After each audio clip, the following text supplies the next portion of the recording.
आई, आपलं पीक ते सुद्धा साईनेच वाचवलं होतं ना.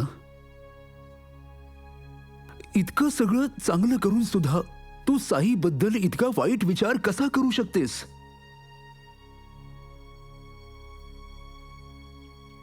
ठीक आहे, घेऊन चला मला साईकडे. तुम्ही बघालच कसं माझ्या बंद डोळ्यांमुळे तुमचे डोळे उघडतात ते बघा सगळे.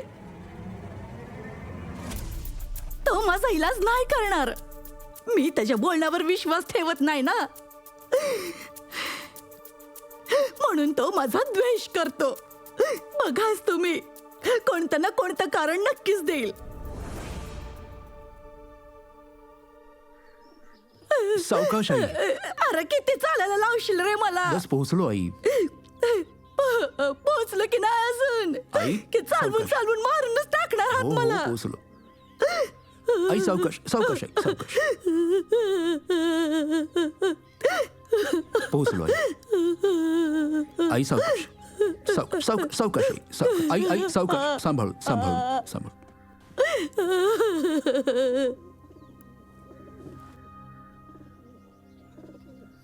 साई, आईची दृष्टी आता पूर्णपणे गेली आहे, म्हणून तुझ्या जवळ घेऊन आलो आहोत.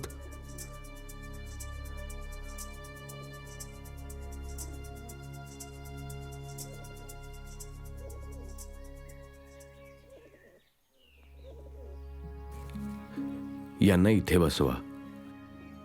ये आई ये. बस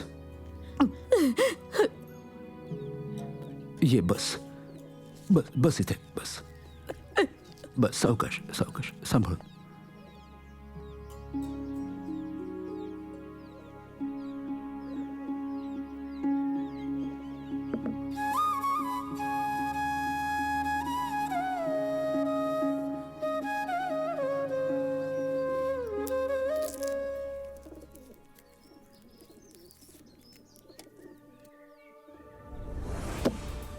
साई, ही औषधी तर मी जंगलात पाहिली होती.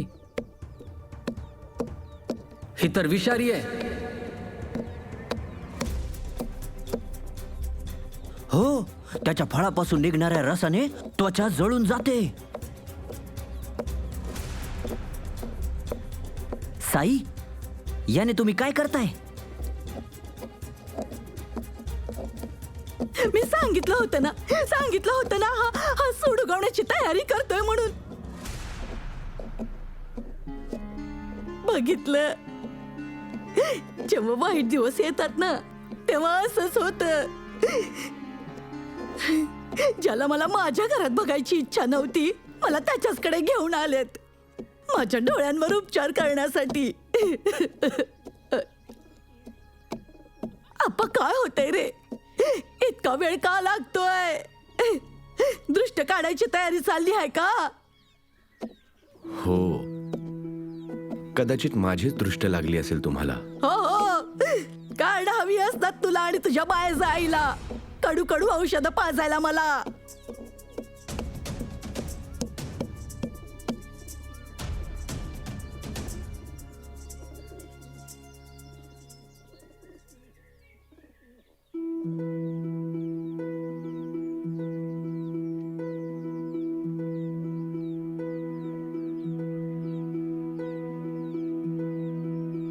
माझ्याकडे बघा.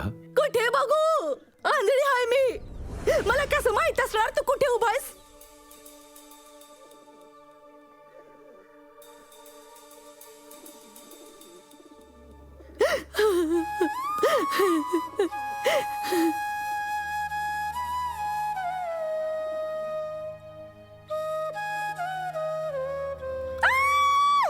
अरे काय घातलं रे माझ्या डोळ्यात? काय लावलं माझ्या डोळ्यांना?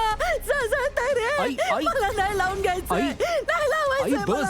मला नाही लावून आई, आई, बस, घ्यायचं. बस. नको बस, मला आई, लावून आई, बस. घ्यायचं.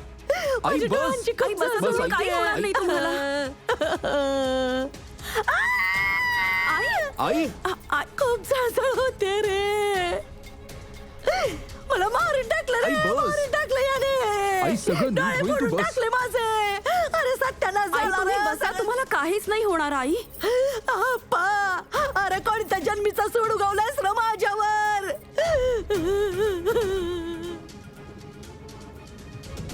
मी सांगितलं होतं ना खरं सगळ्यांच्या समोर येईल म्हणून. बघा रे, माझे डोळे अजून खराब केले याने.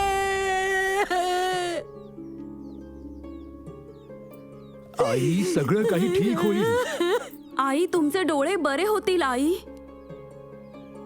या दिवसांसाठीच तुला जेवण द्यायची का बाळजा. माझे डोळे, अरे माझे डोळे. आई माझे आई डोळे, आई आता मी बस काय बसा आई तुम्ही, तुम्हाला काहीच नाही होणार. आई. तुम्ही बरे व्हाल. हा आई माझे डोळे.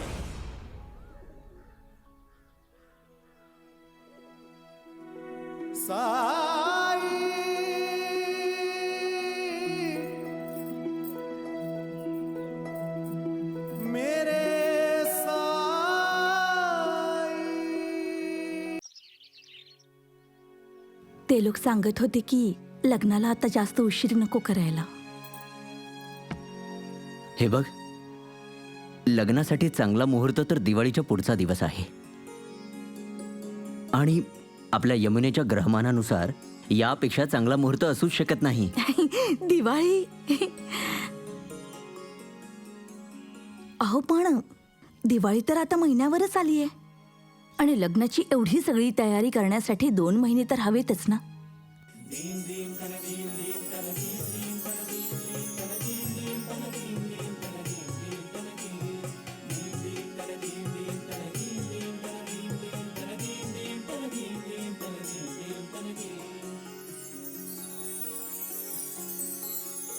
मुलाकडच्यांचं म्हणणं अगदी खरं आहे.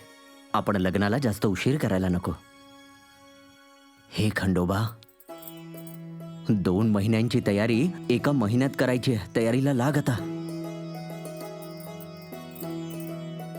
आपल्या ऐपतीनुसार जेवढे चांगले लग्न करता येईल यमुनेचे आपण करू.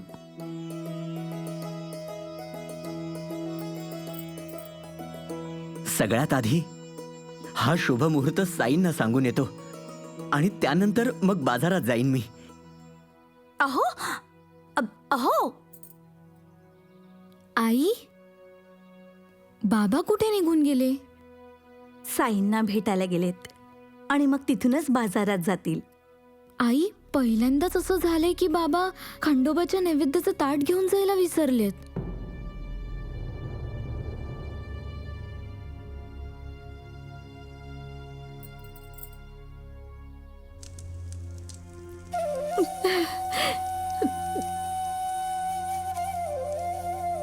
आजी, तू रडू नकोस ग. मी आहे ना तुझ्या सोबत. मी शाळेत सुद्धा जाणार नाही आणि मित्रांसोबत खेळायला सुद्धा जाणार नाही. मी तुझ्या जवळच राहीन. रडू नकोस. रडत नाही रे तात्या. डोळ्यातून पाणी वाहतंय नुसतं. अजिबात थांबतच नाहीये. मी रडणाऱ्यातली नाहीये. मी तर रडवणाऱ्यातली आहे.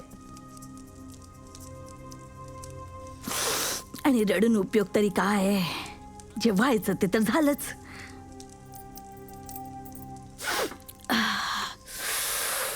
आई, जेवण वाढलंय तुमचं. थोडं खाऊन घ्या. साई, तुमच्या कृपेने, तुमच्या आशीर्वादाने आपल्या यमुनेचे लग्न एवढ्या चांगल्या कुटुंबात होत आहे.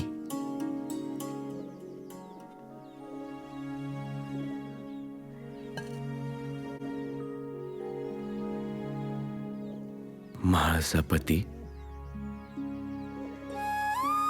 मी कुणीच नाहीये. आपण कुणीच नाही आहोत. जो कुणी आहे फक्त तो आहे. तोच करता आहे, तोच करविता आहे. आणि आज तुम्ही त्यालाच विसरलात. तुमच्या सुखात त्याची आठवणच नाही राहिली तुम्हाला. आता त्या ढोंग्याला अजून काय लुटायचं आहे? माझं मान सन्मान सगळं सर गेलं त्याच्यामुळे. माझं स्वतःच कुटुंब माझ्या विरोधात गेलं. बरोबर बोलतात कुलकर्णी सरकार. एक नंबरचा ढोंगी हाय तो ढोंगी. मला शक्य झालं ना तर त्याच्या डोळ्यातही तोच रस टाकेन जो माझ्या डोळ्यात टाकला होता. मग विचारेन कसं वाटतंय. आई, साईने कधीच कुणाचं काही नुकसान केलं नाहीये. त्याने आजपर्यंत जे काही केलंय त्यानं सगळ्यांना फायदाच झालाय. म्हणूनच तर लोक त्याला एवढं मानतात ना. आणि मग मुलं सुद्धा त्याच्यावर एवढं प्रेम करतात. हो, तुझा तर फायदा झालास ना, म्हणूनच त्याच्या बाजूनेच बोलत असतेस तू. आधी तू स्वतःच माझ्या डोळ्याच्या त्रासाचं कारण झालीस, नंतर त्या साईकडे घेऊन गेलीस माझ्या डोळ्यात विष टाकण्यासाठी, जेणेकरून मला काय दिसणार नाही. जा, आता तुला स्वातंत्र्य मिळालंय. जे करायचं ते कर. थांबवायला कुणीच नाहीये आता तुला.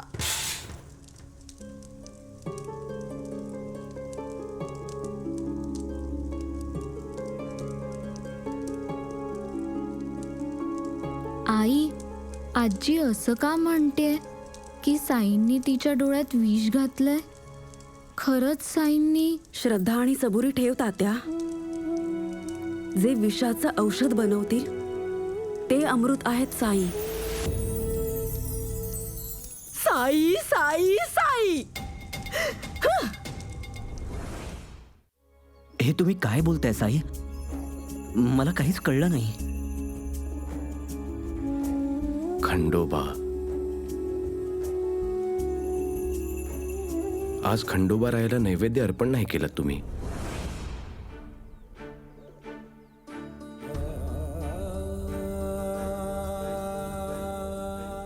हे मी काय करून बसलो, जे आजपर्यंत एवढ्या वर्षात नाही झालं.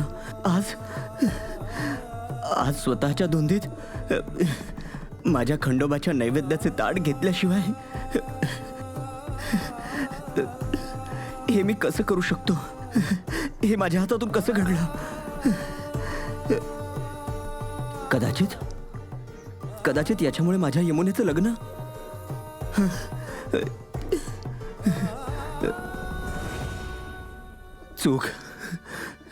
चूक झाली आहे माझ्या हातून. खंडेराया, चुकलं रे माझं. प्रत्येक माणसाचं कर्तव्य निश्चित आहे म्हाळसापती. जसं माळ्याचं कर्तव्य आहे झाडांना निरोगी ठेवणं, स्त्रीचे कर्तव्य आहे मजबूत कुटुंबाचा पाया रचणे. जर एकाग्रता नसेल, लक्ष इतक्या पटकन विचलित होत असेल, तर कर्तव्य पार पाडण्यात कमी तर राहणारच. साई, याआधी असं कधीच झालं नाहीये आणि मी तुम्हाला शब्द देतो, असं पुन्हा कधीच होणार नाही. माझ्या यमुनेचं लग्न तर सुखरूप पार पडेल ना साई?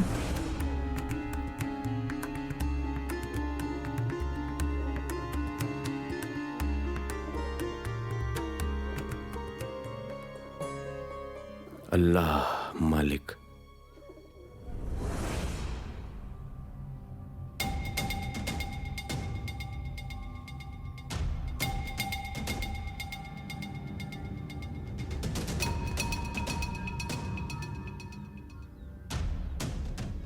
या अप्पा पाटीलजी या. मला कळू शकेल का जिच्यावर मी उपचार करत होतो तिला माझ्या अनुमतीशिवाय तुम्ही त्या साई जवळ कसे काय घेऊन गेलात?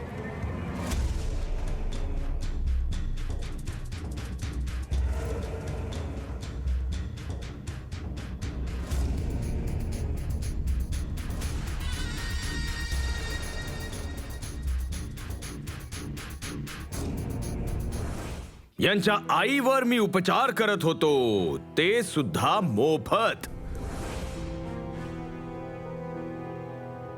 जरी मला माहित होतं की त्यांची पाहण्याची शक्ती क्षीण होत चालली आहे,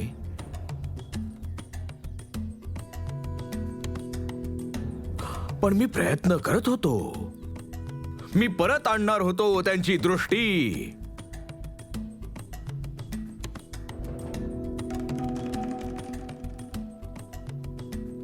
माझ्या अनुमतीशिवाय हे घेऊन गेले, आणि घेऊन गेले ते कुणाजवळ? जो यांच्या आईच्या डोळ्यामध्ये विषारी वनस्पतीचा रस टाकतो आहे. अरे माझा मान नाही ठेवला, कमीत कमी तुमच्या आईचा तरी मान ठेवायचा होता. त्यांना का शिक्षा देताय तुम्ही? त्यावेळी आईला खूप त्रास होत होता आणि तिचा त्रास मला बघवत नव्हता. तर सहन करू द्यायचा होता त्रास. साईच्या त्या विषारी औषधापेक्षा तर चांगलाच होता. हरिओम.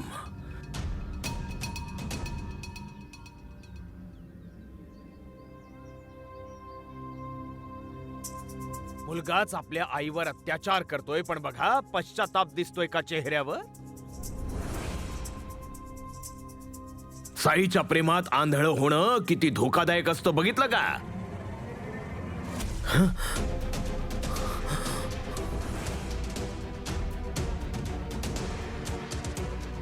पण तुझ्यापेक्षा तर कमीच धोकादायक आहे कुलकर्णी.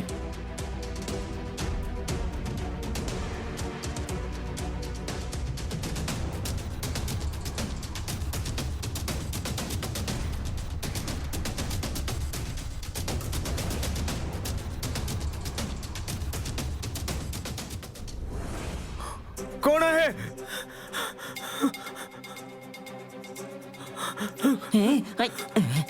कोण आहे? मी तुझा काळ आहे.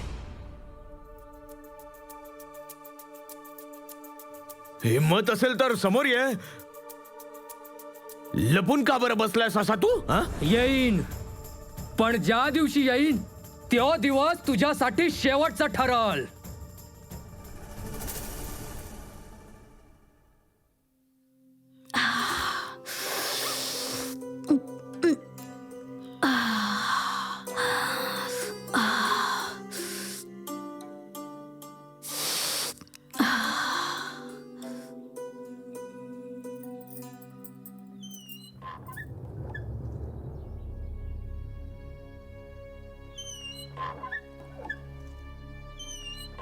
मी आहे आई. वाटलं की तुमच्या पायाला थोडं तेल लावावं. हे सगळं केल्याने माझं मन बदलणार नाही. मग तुम्हीच सांगा आई, मी असं काय करू ज्याने तुम्हाला बरं वाटेल? माझ्या डोळ्यांचा त्रास दूर करू शकतेस का?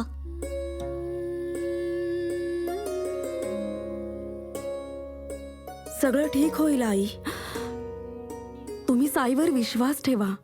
साई साई साई, खूप ऐकलं मी त्या साईचं नाव. तुझी खूप श्रद्धा आहे ना त्याच्यावर? हसतो ना? आणि तुला वाटतं ना की मीही त्याच्यावर विश्वास ठेवावा? तर मग जा, साईचं नाव घेऊन तिखट घाल तुझ्या डोळ्यात आणि नंतर सांग मला हे सगळं.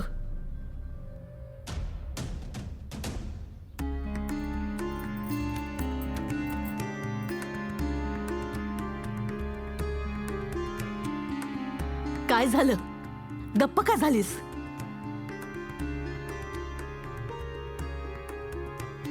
आई, मी तेच करायला चालले जे तुम्ही सांगितलं.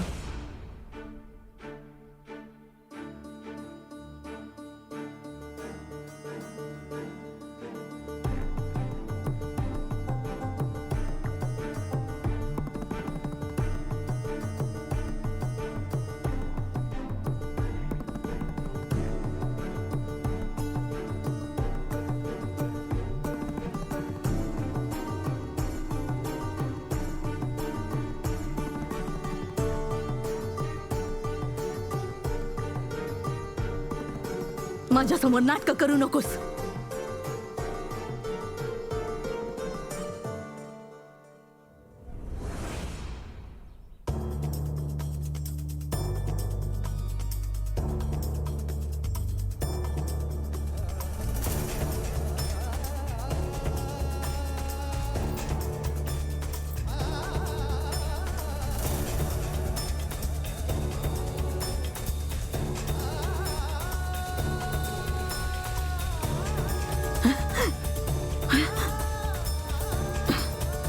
करतेस? खरंच तिखट घालतेस स्वतःच्या डोळ्यात? वेडी झालीस का ग तू? मला तुमचा त्रास जाणून घ्यायचा आहे आई. सोडा मला. नाही. सोडा आई, मला हे टाकू दे माझ्या वेडी डोळ्यामध्ये. झालीस का ग तू? हे काय करतेस तू?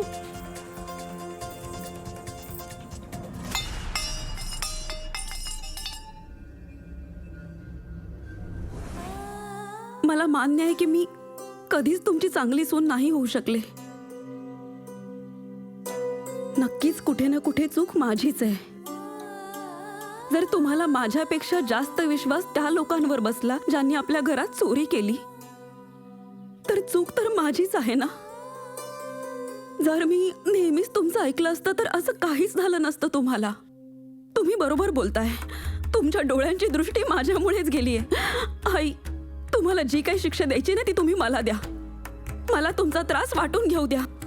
तुम्ही मारा मला आई, तुम्ही मारा मला, मारा मला आई. माझं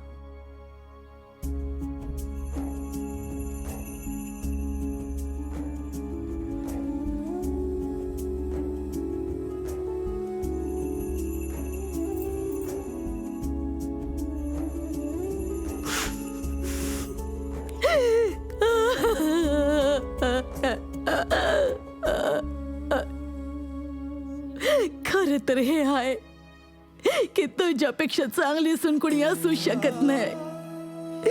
अडचण तर माझी आहे की तुझ्यासारख्या सुनेची सासू बनण्याच्या लायकीची नाहीये मी. नाही आई, नाही. नाहीये. गप्प बस, एकदम गप्प. आयुष्यभर ऐकलंयस ना तू माझं? आज अजून ऐक. तू नेहमीच सगळ्यांचं भलं केलंयस, सगळ्यांचाच विचार केलायस. पण गावात मला आप्पाची आईपेक्षा जास्त माझ्या अक्काची सासू म्हणून माझा मान ठेवतात, माझ्यावर प्रेम करतात.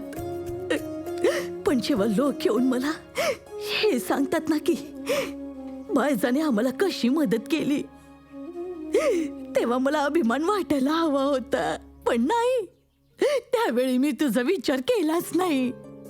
मी तुझा राग राग करायचे आणि मला वाटायचं की तू स्वार्थी व्हावस, फक्त माझी सेवा करावीस, अजून मला जास्त वेळ द्यावा. मला तुझं भलं बघावलं गेलं नाही म्हणून देवाने माझी दृष्टीच काढून घेतली, जेणेकरून मी तुला माझ्या मनाच्या डोळ्यांनी बघू शकेन, समजू शकेन. आणि तेच झालं. मी तुला एवढं वाईट साईड बोलले, एवढे टोमणे मारले, तरीही तू तुझ्या प्रेमात, तुझ्या जबाबदारीमध्ये कुठलीच कसूर बाकी नाही ठेवली. आंधळी तर मी तेव्हा होते जेव्हा मी तुझ्यात गुण नाही तर अवगुण शोधायचे.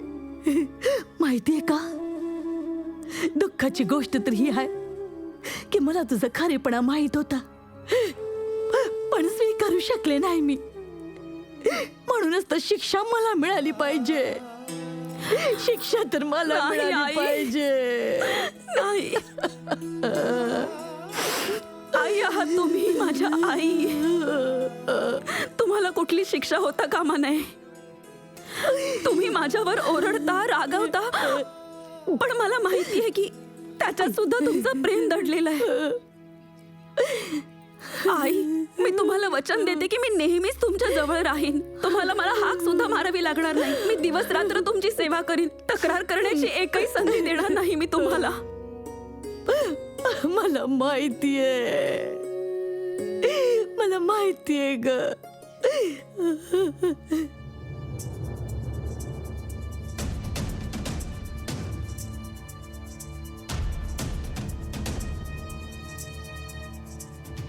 आई, काय होतंय आई?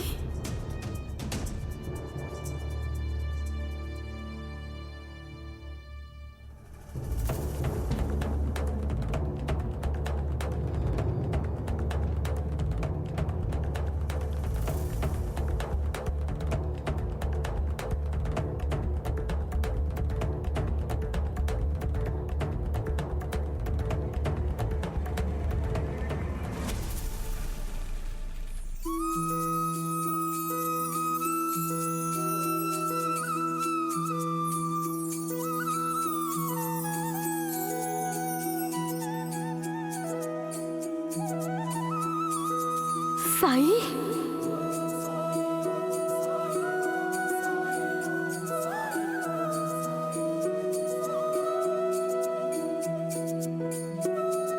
साई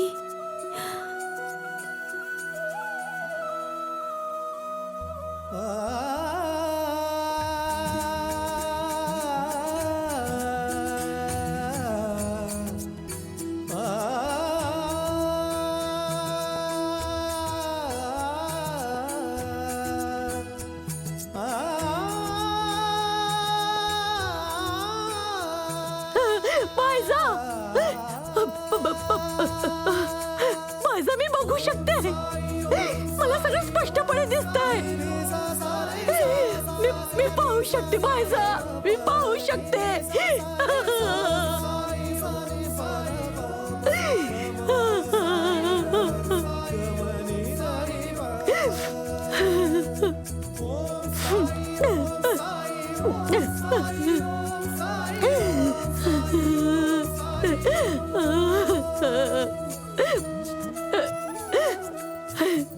साई साईने मला बरं केलंय त्याने माझे डोळे परत केलेत निराशेची आशा आहे साई प्रत्येक अशक्य गोष्टीला शक्य करणारा आहे तो प्रत्येक दुःखावरचं औषध प्रत्येक सुखाचा मार्ग आहे तो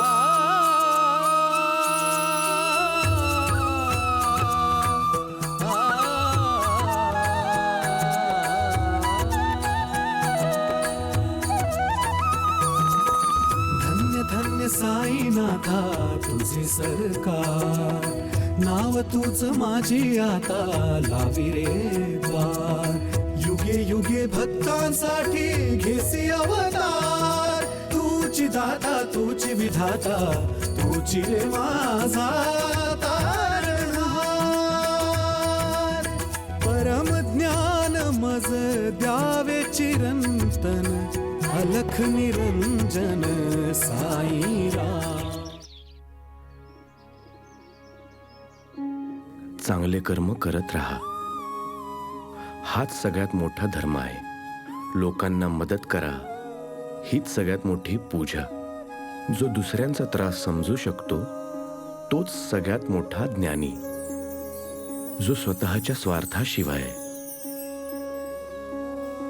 एखाद्याला सुख देत असेल त्याची मदत करत असेल तोच खऱ्या अर्थाने सगळ्यात श्रीमंत माणूस आहे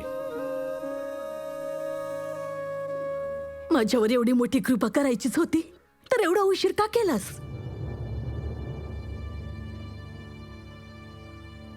तुझा खरेपणा आधीच का नाही दाखवलास माझी परीक्षा घेत होतास काय मिळालं तुला मला एवढा त्रास देऊन माझ्या हातून एवढी पापा घडवून काय मिळालं तुला माझे किती दिवस वाया घालवलेस तू माहितीये का तुला लोक म्हणतात तू देवाचं रूप आहेस पण देव इतका क्रूर कसा काय असू शकतो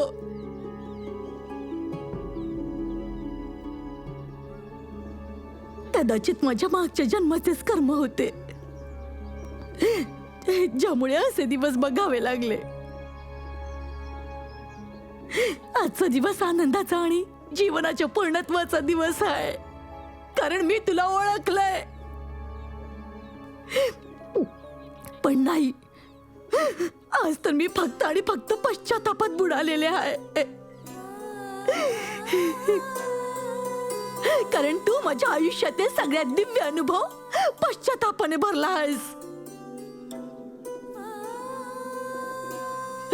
म्हणून मी तुला आयुष्यभरच नाही जन्मोजन्मी तुला माफ नाही करणार नाही करणार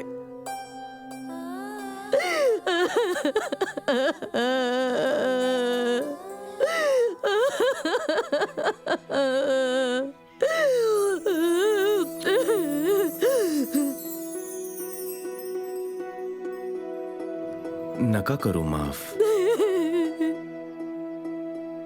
पण एवढ्या दूर उभ्या राहून मला शिक्षा तरी नका देऊ साई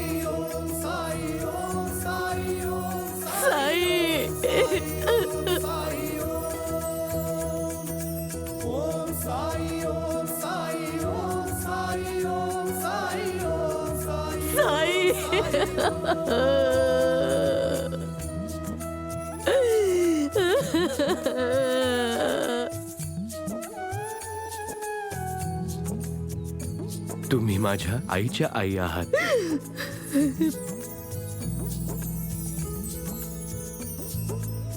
या नात्याने माझ्या आजी झालात तुम्ही.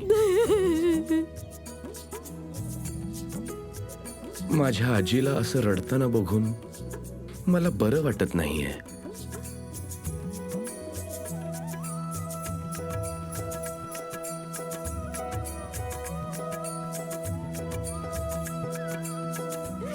साई. आजी.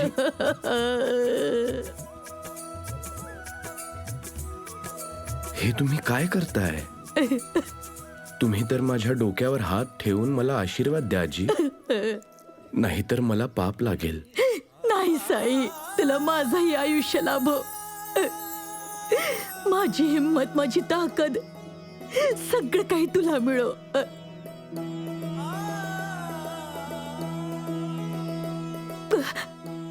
कारण तू जे काही करतो आहेस ना, तसंच करत राहा. माझ्यासारखी आंधळी माणसं खूप आहेत, ज्यांना डोळे असून सुद्धा चांगलं आणि खरं बघण्याची दृष्टी नाहीये. त्या आंधळ्यांना प्रकाश दाखव साई.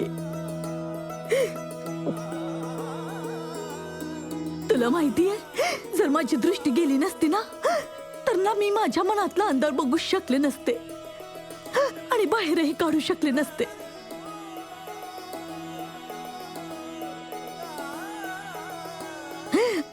मला प्रायश्चित्ताचा मार्ग सांग साई, जेणेकरून पश्चातापाच्या भावनेतून बाहेर पडू शकेन.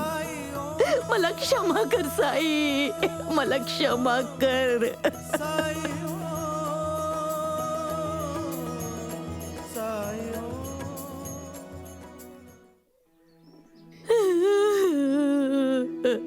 प्रायश्चित्त हेच आहे आजी,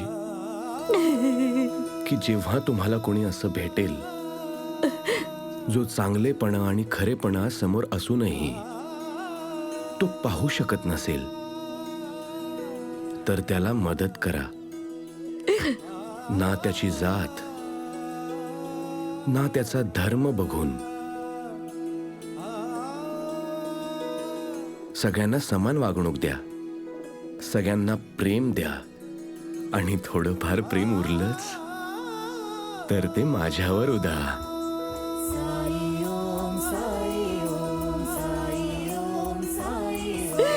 साई.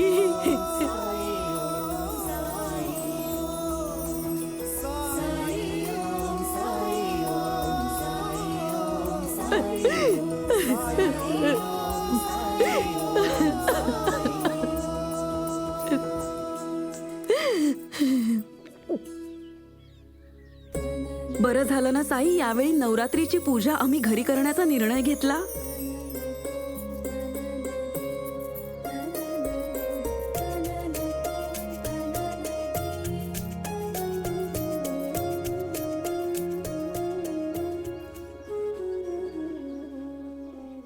साईच आहे जो ग्रहण बनून माझ्या आयुष्याची वाट लावतोय.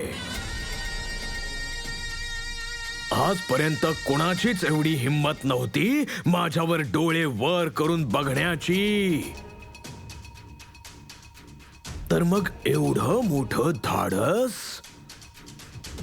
कोणी बरं केलं?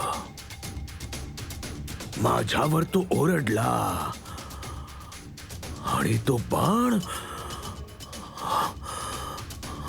हरिओम हरिओम.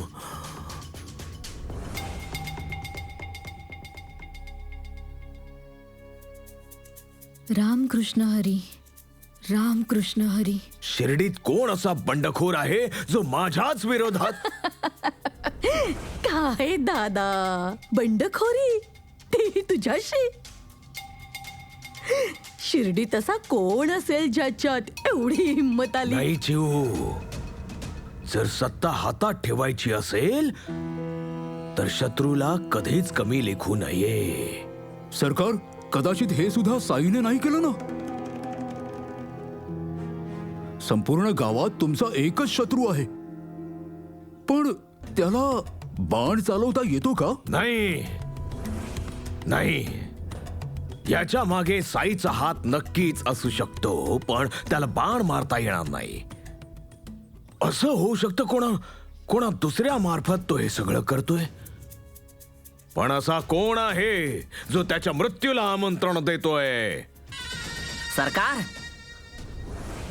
सरकार, काहीतरी कळलंय मला. काय? तुम्ही तंट्या भिल्लाचं नाव ऐकलंय का?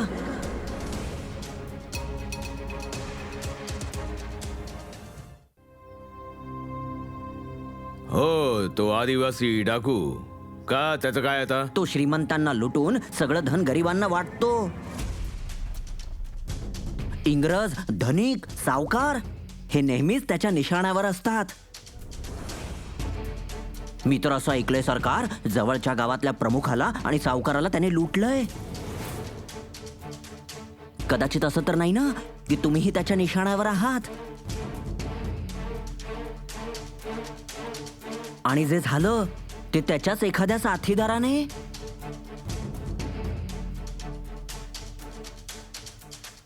हरिओम हरिओम. तुम्ही दोघंही शिर्डीच्या कोपऱ्या कोपऱ्यावर लक्ष ठेवून राहा. कुणावरही अजिबात विश्वास ठेवू नका. प्रत्येक व्यक्तीवर संशय घ्या. मी सरकार आहे, कुलकर्णी सरकार. मला हात लावण्याची कोणी हिम्मतही नाही करू शकत. कुणीच नाही. हरिओम.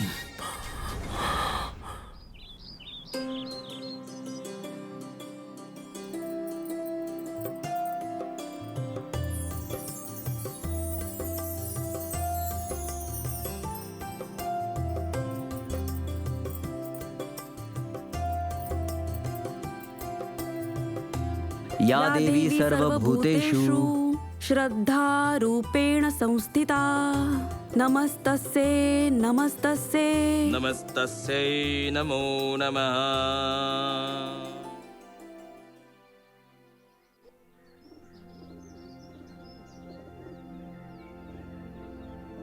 आता कशी दिसते द्वारकामाई?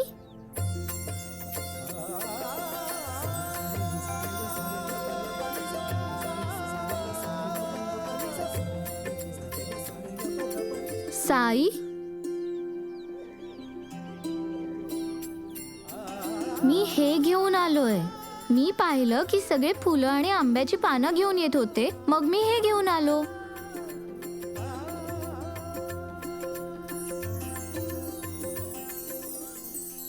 तुम्हा सगळ्यांना माहित आहे का की नवरात्र का साजरी केली जाते ते?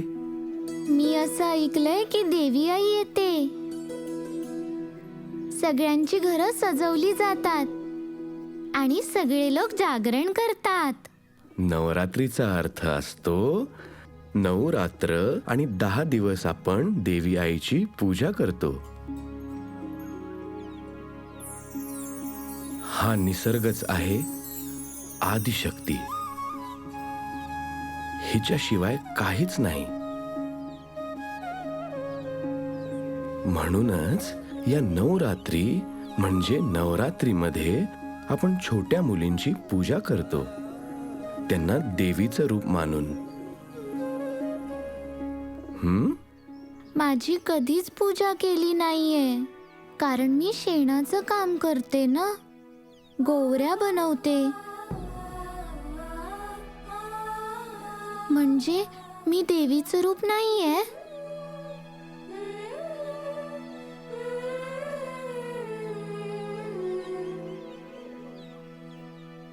नाही लक्ष्मी, प्रत्येक मुलीमध्ये, प्रत्येक स्त्रीमध्ये देवी आईची शक्ती असते. तुझ्यात सुद्धा आहे.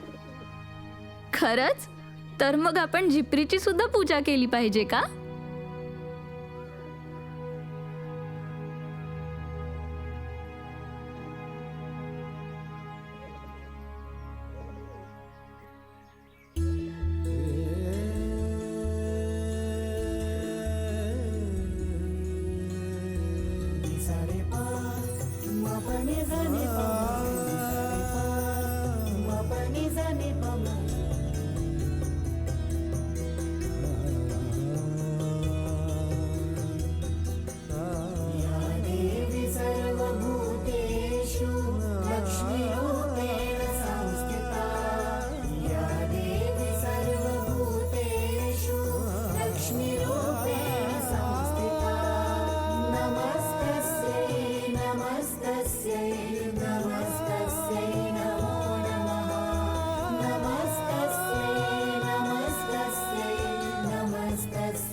निरूपेण संस्थिता